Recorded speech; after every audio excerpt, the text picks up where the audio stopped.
সুপ্রিয় শিক্ষার্থীবৃন্দ, আমরা গত ক্লাসে পৃথিবীর ধীর পরিবর্তনের বা ভূপৃষ্ঠের ধীর পরিবর্তনের কারণ ধীর পরিবর্তন সংগঠনে অন্যতম একটি প্রাকৃতিক নিয়ামক বা শক্তি নদীর উৎপত্তি, নদীর কাজ, বিভিন্ন পর্যায়ে নদীর দ্বারা সৃষ্ট ভূমিরূপ সম্পর্কে পর্যালোচনা করেছি। আমরা নদী ভাঙ্গন রোধে কতিপয় সুপারিশমালা প্রণয়ন করেছি। আজকের ক্লাসে আমরা বাংলাদেশের নদী ব্যবস্থা সম্পর্কে পর্যালোচনা করব। বাংলাদেশের নদী ব্যবস্থা।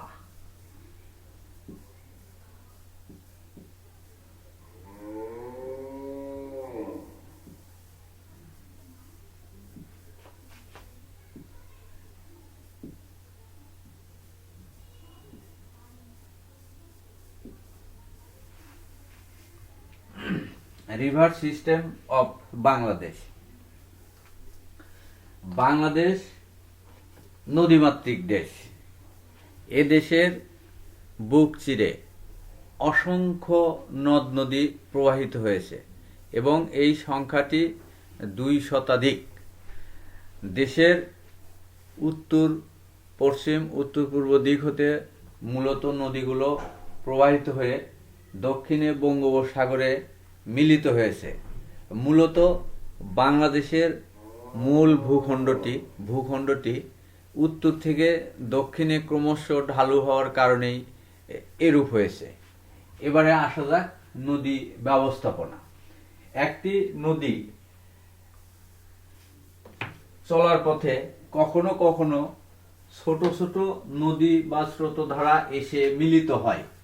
এগুলোকে মূলত উপনদী বলা হয়। অর্থাৎ এটি একটি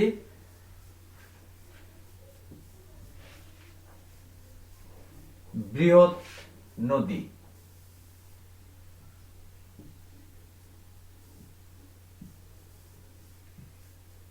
এর চলার পথে ছোট ছোট নদী এসে এর সাথে মিলিত হতে পারে। এই নদীগুলো হচ্ছে উপনদী। অর্থাৎ একটি বড় নদীতে ছোট ছোট অসংখ্য ক্ষুদ্র ক্ষুদ্র জলধারা বা নদী এসে মিলিত হলে সেগুলোকে বলা হয় উপনদী।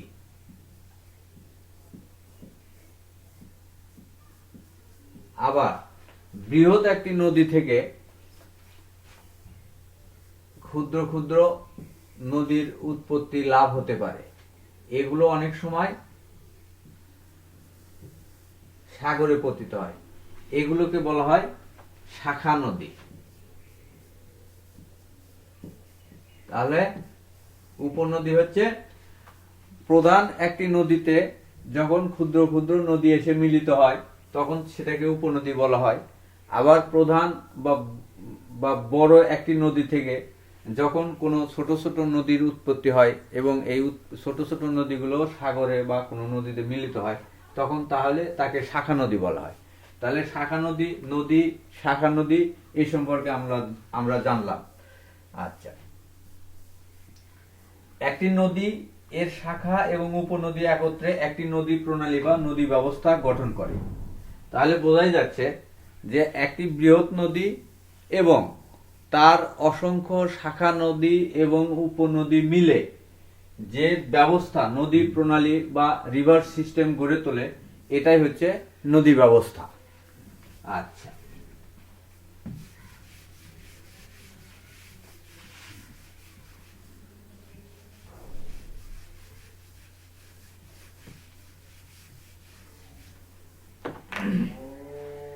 বাংলাদেশে প্রায় 700টি নদী, শাখা নদী এবং উপনদীর সমন্বয়ে বিশ্বের বৃহত্তম নদী ব্যবস্থা গড়ে উঠেছে।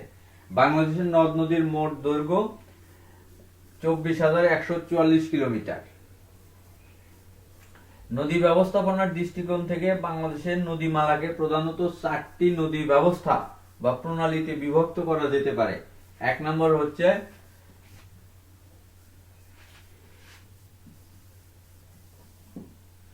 ব্রহ্মপুত্র যমুনা নদী ব্যবস্থা।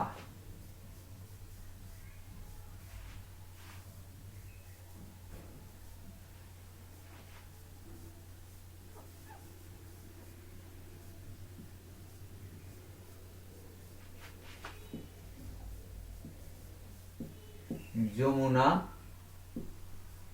নদী ব্যবস্থা।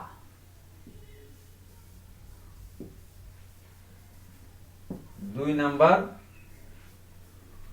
পদ্মা গঙ্গা নদী ব্যবস্থা।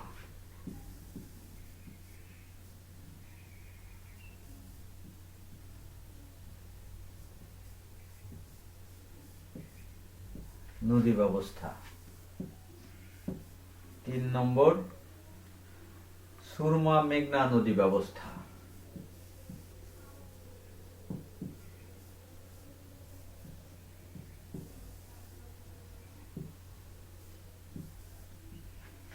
আরেকটি হচ্ছে চট্টগ্রাম অঞ্চলের নদী সমূহ।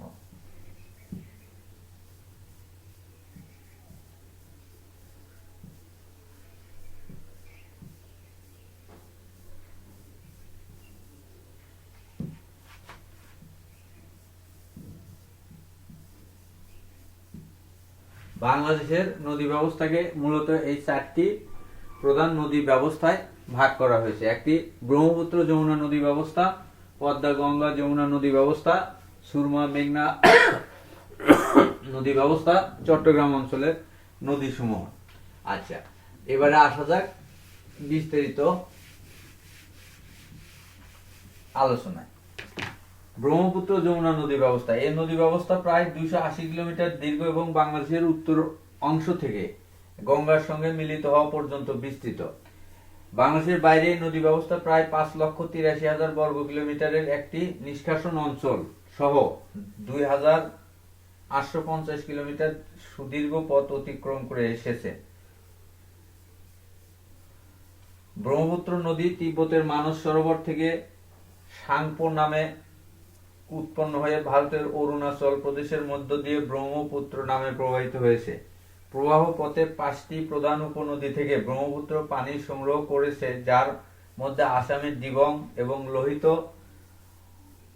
বাংলাদেশের তিস্তা প্রখ্যাত। এ ধারা পশ্চিম দিকে প্রবাহিত হয়ে কুড়িগ্রাম জেলার মাঝাহরালিতে দক্ষিণ দিকে মোড় নিয়ে বাংলাদেশে প্রবেশ করেছে। এখান থেকে নদীর নাম হয়েছে ব্রহ্মপুত্র যমুনা। অধিকতর ক্ষেত্রে যমুনা নামেই পরিচিত। এ ধারা দক্ষিণে 277 কিলোমিটার প্রবাহিত হয়ে আরিচার কাছে আলোকদিয়ায় পদ্মা নদীর সঙ্গে মিলিত হয়েছে। এই মিলিত ধারা পদ্মা নামে পূর্ব দিকে 212 কিলোমিটার প্রবাহিত হয়ে চাঁদপুরের নিকট মেঘনায় পতিত হয়েছে। করতোয়া যমুনার অন্যতম উপনদী। করতোয়া যমুনার দীর্ঘতম উপনদী। তাহলে ব্রহ্মপুত্র নদী আসামের বা তিব্বতের মানস সরোবর থেকে উৎপন্ন হয়। নৈমিত্তিক প্রশ্ন থাকতে পারে, ব্রহ্মপুত্র নদীর উৎপত্তি স্থল কোথায়? তিব্বতের মানস সরোবর। উৎপত্তি স্থলে নদীটির নাম কি ছিল? সাংপো। আচ্ছা, বাংলাদেশের কোন জেলা দিয়ে ব্রহ্মপুত্র নদী প্রবেশ করেছে, বা ব্রহ্মপুত্র নদী বাংলাদেশের কোন জেলা দিয়ে বাংলাদেশে প্রবেশ করেছে? কুড়িগ্রাম জেলা দিয়ে। আচ্ছা, বাংলাদেশে প্রবেশ করার পরে ব্রহ্মপুত্র নদীর নাম কি হয়েছে? যমুনা নদী। আচ্ছা, ব্রহ্মপুত্র নামে প্রবাহিত হয়েছে। আচ্ছা, যাই হোক, এ দ্বারা পশ্চিমে ব্রহ্মপুত্র যমুনা নদী। আচ্ছা, এই নদীর একটি দীর্ঘতম উপনদী হলো করতোয়া। তাহলে করতোয়া কোন নদীর উপনদী? ব্রহ্মপুত্র নদীর বা যমুনা নদীর উপনদী। আচ্ছা, এর মূল ধারা ভারতের, করতোয়ার কথা বলা হচ্ছে, এর মূল ধারা ভারতের জলপাইগুড়ি জেলার বৈকুণ্ঠপুরের জলাভূমিতে উৎপন্ন হয়ে পঞ্চগড় জেলার ভিতগড়ের কাছে বাংলাদেশে প্রবেশ করেছে। এরপর দিনাজপুর জেলার খানসামার নিকট থেকে এটি আবার আত্রাই নামে পরিচিত। সেখান থেকে দক্ষিণ দিকে সমাধিঘাট পর্যন্ত বাংলাদেশের মধ্যে দিয়ে প্রবাহিত হয়ে ভারতে প্রবেশ করেছে। এ দ্বারা পুনরায় রাজশাহী জেলার দেওয়ানপুরে বাংলাদেশে প্রবেশ করে বরেন্দ্রভূমির মধ্য অংশকে পূর্ব ও পশ্চিম এই 2 ভাগে বিভক্ত করেছে। তাহলে করতোয়া নদী, এর মূল ধারা করতোয়া নদীর উৎপত্তি জলপাইগুড়ি জলপাইগুড়ি জেলার বৈকুণ্ঠপুর জলভূমিতে উৎপন্ন হয়। আচ্ছা, তাহলে এই এই এই একটা বড় নদী ব্যবস্থাপনা। আচ্ছা, তারপরে আসা যাক, ব্রহ্মপুত্র যমুনা নদীর বাম তীরে ধলেশ্বরী নদীর পূর্ব পর্যন্ত কোনো উল্লেখযোগ্য শাখা নদী নেই। তবে পুরাতন ব্রহ্মপুত্র বাহাদুরাবাদের নিকট থেকে দক্ষিণ পূর্বে মোড় নিয়ে জামালপুর ও ময়মনসিংহ শহরের পাশ দিয়ে প্রবাহিত হয়ে ভৈরব বাজারের নিকট মেঘনায় পতিত হয়। মূলত 1787 সালে আসামে সংঘটিত প্রলয়ঙ্কারী বন্যার ফলে ব্রহ্মপুত্র নদের বর্তমান যমুনা নদী বরাবর স্থানান্তরের পূর্বে এটি ছিল প্রধান ধারা। এই নদীর শাখাগুলো, আচ্ছা আমরা ব্রহ্মপুত্র নদীর শাখাগুলো দেখব। বংশী, বানর, বানার, শ্রীকালী, সাতিয়া। ধলেশ্বরী যমুনা নদীর দক্ষিণ তীরের একটি বড় শাখা নদী। তাহলে ধলেশ্বরী কোন নদীর শাখা নদী? যমুনা নদীর শাখা নদী। এবার আসবো পদ্মা গঙ্গা নদী ব্যবস্থা। আচ্ছা, এটি বৃহত্তর গঙ্গা নদী প্রণালীর একটি অংশ। হিমালয় পর্বতের গঙ্গোত্রী হিমবাহ থেকে সৃষ্ট ভাগীরথী এবং মধ্য হিমালয়ের নন্দা দেবী শৃঙ্গের উত্তরে অবস্থিত গুরুওয়াল থেকে সৃষ্ট আলোকনন্দা নদীর মিলিত ধারা গঙ্গা নাম ধারণ করে ভারতের হরিদ্বারের কাছে সমভূমিতে পৌঁছেছে। এ ধারা দক্ষিণ পূর্ব দিকে রাজমহল পাহাড়ের পাশ দিয়ে প্রবাহিত হয়ে পশ্চিমবঙ্গে প্রবেশ করে। এরপর রাজশাহী জেলায় বাংলাদেশের ভারত সীমান্ত এলাকায় 112 কিলোমিটার প্রবাহিত হয়ে কুষ্টিয়া জেলার উত্তর প্রান্তে বাংলাদেশে প্রবেশ করে। এই নদীটির নাম পদ্মা। আরিচার কাছে যমুনার সঙ্গে মিলিত হয়ে পদ্মা দক্ষিণ পূর্ব দিকে প্রবাহিত হয়। চাঁদপুরের কাছে নদীটি মেঘনার সাথে মিলিত হয়েছে। পদ্মার দৈর্ঘ্য 324 কিলোমিটার। অর্থাৎ গঙ্গা নদী হিমালয়ের গঙ্গোত্রী নামক হিমবাহ থেকে উৎপত্তি লাভ করে ভারতের অংশ পর্যন্ত এটি গঙ্গা নামে পরিচিত এবং বাংলাদেশের রাজশাহী জেলা, বর্তমানে চাঁপাইনবাবগঞ্জ জেলা এবং কুষ্টিয়া জেলার মাঝখান দিয়ে বাংলাদেশে প্রবেশ করে। বাংলাদেশে প্রবেশ করার পরে এই নদীটির নামকরণ করা হয় পদ্মা নদী। এটি যমুনার সাথে মিলিত হয় আরিচার কাছে, যমুনার সাথে মিলিত হয় এবং দক্ষিণ পূর্ব দিকে প্রবাহিত হয়। চাঁদপুরের কাছে মেঘনার সাথে মিলিত হয়েছে। পদ্মার মোট দৈর্ঘ্য 324 কিলোমিটার। এই অংশ থেকে নৈবিত্তিক প্রশ্ন, একাধিক নৈবিত্তিক প্রশ্ন থাকতে পারে। পদ্মা নদীর ভারতীয় অংশের নাম কি? বা গঙ্গা নদীর উৎপত্তি স্থল কোথায়? বাংলাদেশের কোন জেলা দিয়ে গঙ্গা নদী বাংলাদেশে প্রবেশ করেছে? বাংলাদেশে প্রবেশ করার পরে গঙ্গার কি নাম ধারণ করেছে? পদ্মা নদী কোথায় যমুনার সাথে মিলিত হয়েছে? পদ্মা নদী কোথায় মেঘনার সাথে মিলিত হয়েছে? পদ্মা এবং যমুনা নদীর মিলিত প্রবাহ কি নামে প্রবাহিত হয়েছে? পদ্মা এবং মেঘনা নদীর মিলিত প্রবাহ কি নামে প্রবাহিত হয়েছে? অসংখ্য নৈবিত্তিক প্রশ্ন এখানে রয়েছে, সুতরাং খুব মনোযোগ সহকারে এটি পাঠ করা জরুরি। পদ্মা নদীর মোট দৈর্ঘ্য 324 কিলোমিটার। উত্তর দিক থেকে আগত পদ্মার উপনদী মহানন্দা। আচ্ছা, এছাড়া নাগর, টাঙ্গন, পুনর্ভবা মহানন্দার উপনদী। আচ্ছা, বড়াল পদ্মার বাম তীরের শাখা নদী। পদ্মার আরেকটি শাখা নদী হচ্ছে ইছামতি। এটি পাবনা শহরের দক্ষিণে গঙ্গা থেকে বের হয়ে পাবনা শহরকে দুভাগ করে উত্তর পূর্ব দিকে প্রবাহিত হয়ে বেড়ার পাশ দিয়ে হুরা সাগরে পড়েছে। বর্তমানে নদীর উজানে পাবনা শহরের কাছে আড়াআড়ি বাদ দিয়ে সচল ধারা বন্ধ করে দেওয়া হয়েছে। এটি এখন নিষ্কাশন খাল হিসেবে ব্যবহৃত হচ্ছে। সুরমা মেঘনা নদী ব্যবস্থা। এটি মূলত বাংলাদেশের উত্তর পূর্ব অঞ্চলের। বাংলাদেশের দীর্ঘতম নদী হচ্ছে মেঘনা। পৃথিবীর সর্বাধিক বৃষ্টিপাত সম্পন্ন অঞ্চলে এটি ধারা মেঘনা নদীর মাধ্যমে নিষ্কাশিত হয়। নদীটির উৎপত্তি ভারতের শিলং ও মেঘালয় পাহাড়ে। তাহলে মেঘনা নদীর উৎপত্তি কোথায়? ভারতের শিলং ও মেঘালয় পাহাড়ে। এর প্রধান উৎস বরাক নদী। আচ্ছা, সিলেট জেলার অমলসিদে বাংলাদেশের সীমান্তে বরাক নদী দুই ভাগে বিভক্ত হয়ে সুরমা ও কুশিয়ারা গঠন করেছে। আচ্ছা, সুরমা ও কুশিয়ারা মারকুলির কাছে পুনরায় মিলিত হয়ে মেঘনা নামে ভৈরব হয়ে প্রবাহিত হয়ে চাঁদপুরে পদ্মার সাথে মিলিত হয়েছে। ত্রিপুরা পাহাড় থেকে উৎপন্ন গোমতী ও খোয়াই নদী মেঘনার সঙ্গে মিলিত হয়েছে। তাহলে গোমতী ও খোয়াই মেঘনা নদীর উপনদী। আচ্ছা, তারপরে চট্টগ্রাম অঞ্চলের নদী ব্যবস্থা। এটি হচ্ছে দক্ষিণ পূর্ব অঞ্চলের প্রধান নদী ব্যবস্থা। দেশের অন্যান্য নদী প্রণালী থেকে এই নদী প্রণালী বিচ্ছিন্ন। এই অঞ্চলের প্রধান নদী কর্ণফুলী পার্বত্য চট্টগ্রাম ও পার্বত্য চট্টগ্রাম অঞ্চলের মধ্য দিয়ে প্রবাহিত হয়েছে। এর উৎপত্তি স্থল মিজোরামের লুসাই পাহাড়ে। তাহলে কর্ণফুলী নদীর উৎপত্তি আসামের বা মিজোরামের মিজোরামের লুসাই পাহাড়ে। আচ্ছা, এটি রাঙ্গামাটি এবং বন্দরনগরী চট্টগ্রামের মধ্য দিয়ে প্রবাহিত হয়ে পতেঙ্গার কাছে বঙ্গোপসাগরে পতিত হয়েছে।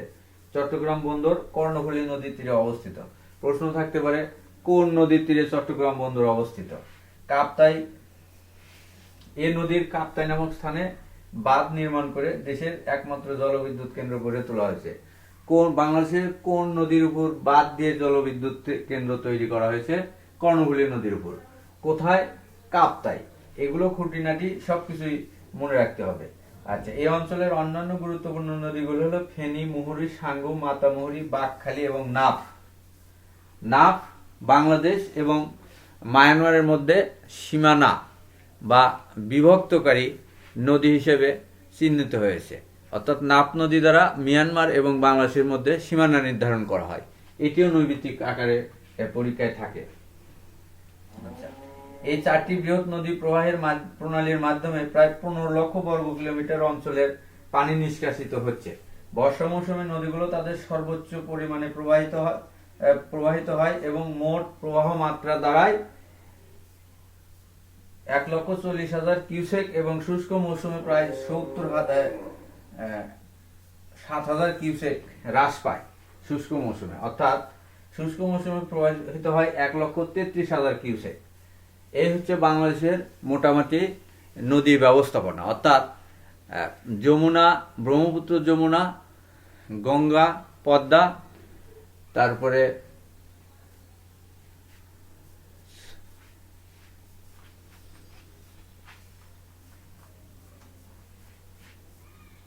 সুরমা, মেঘনা এবং চট্টগ্রামের নদী। আচ্ছা, বাংলাদেশের নদী ব্যবস্থায় সৃষ্ট ভূমিরূপ।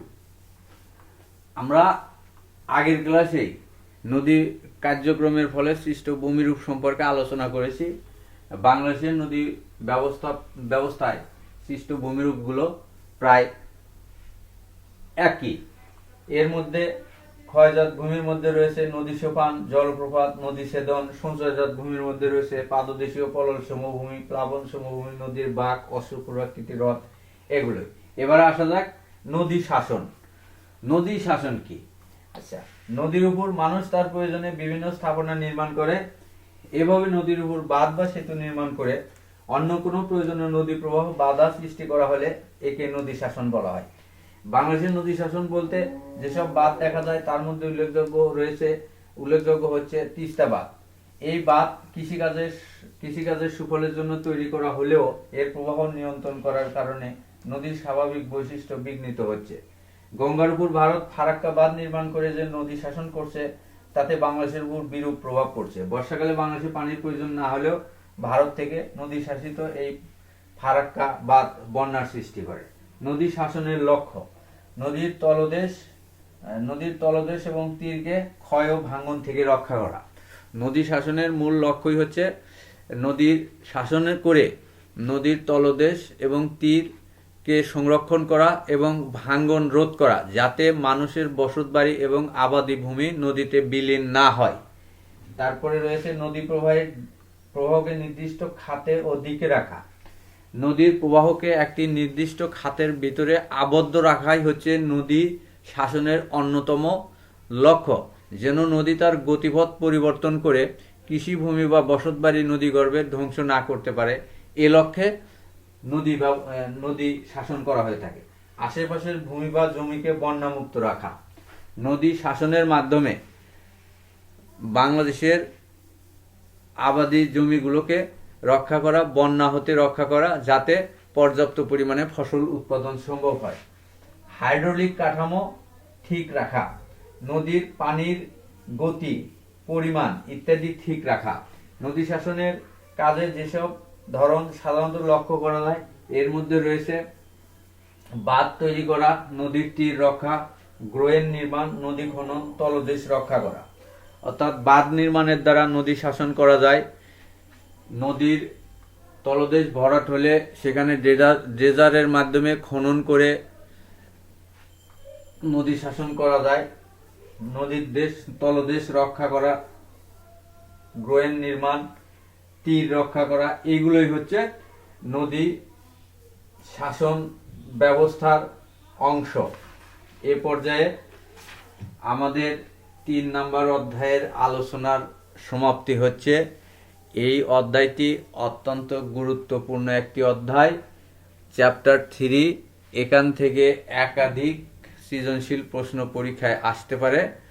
প্রিয় শিক্ষার্থী বন্ধু, তোমরা এই অধ্যায়টি পুঙ্খানুপুঙ্খানুভাবে পড়াশোনা করবে। ধন্যবাদ সবাইকে।